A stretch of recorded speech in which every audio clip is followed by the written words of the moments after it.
ডাক্তারের ভুলে আর কত জীবন হারাবে প্রসূতি মায়েরা। এবার ময়মনসিংহ নগরীর ভাটিকাশর রোডস্থ বেসরকারি ভেনাস হাসপাতালে শান্তা নামে এক প্রসূতি নারীর জীবন হারিয়েছে। এ নিয়ে স্বজনদের আহাজারিতে তোলপাড় সৃষ্টি হলে ঘটনা ধামাচাপা দিতে 4 লাখ টাকা রফাদফা করা হয়। তবে ইতিমধ্যে বিষয়টি থানা পুলিশে গড়িয়েছে বলেও জানিয়েছে সংশ্লিষ্ট সূত্র।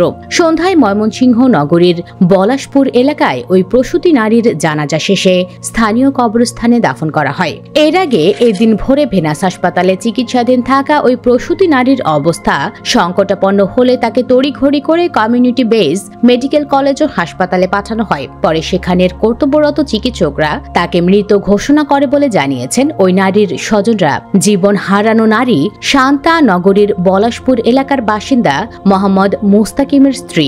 ওই নারীর স্বামী মোহাম্মদ মোস্তাকিম ঢাকা পোস্টকে বলেন, বিকেল 5টার দিকে ভেনাস হাসপাতালে আমার প্রসূতি স্ত্রীকে ভর্তি করি। এরপর রাত 8টার দিকে আমার স্ত্রীর সিজার হলে খিঁচুনি শুরু হয়। এ সময় আমার স্ত্রীকে আবার অপারেশন থিয়েটারে নিয়ে পেটে রেখে দেওয়া একটি যন্ত্র বের করে চিকিৎসকরা।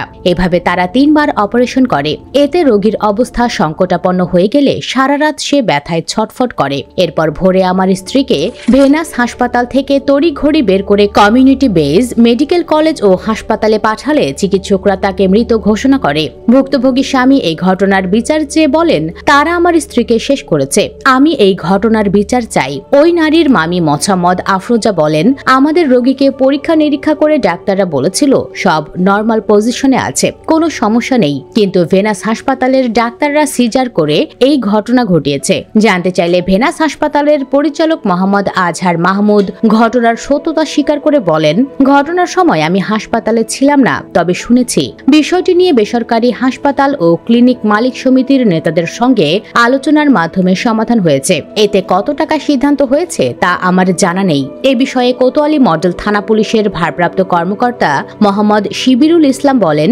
ঘটনার খবর পেয়ে ওই হাসপাতালে পুলিশ পাঠানো হয়েছিল। অভিযোগ পেলে প্রয়োজনীয় ব্যবস্থা নেওয়া হবে। প্রিয় ভিউয়ার্স, এইভাবে আর কত প্রসূতি মা জীবন হারালে সজাগ হবে প্রশাসন? কসাই ডাক্তারের কি ধরনের শাস্তি হওয়া উচিত বলে আপনি মনে করেন? এই নিয়ে আপনার মূল্যবান মন্তব্য জানিয়ে দিন কমেন্ট বক্সে। ভিডিওটি ভালো লাগলে লাইক ও শেয়ার করুন, আর আমাদের চ্যানেলে নতুন হলে সাবস্ক্রাইব করে সাথে থাকুন। ধন্যবাদ।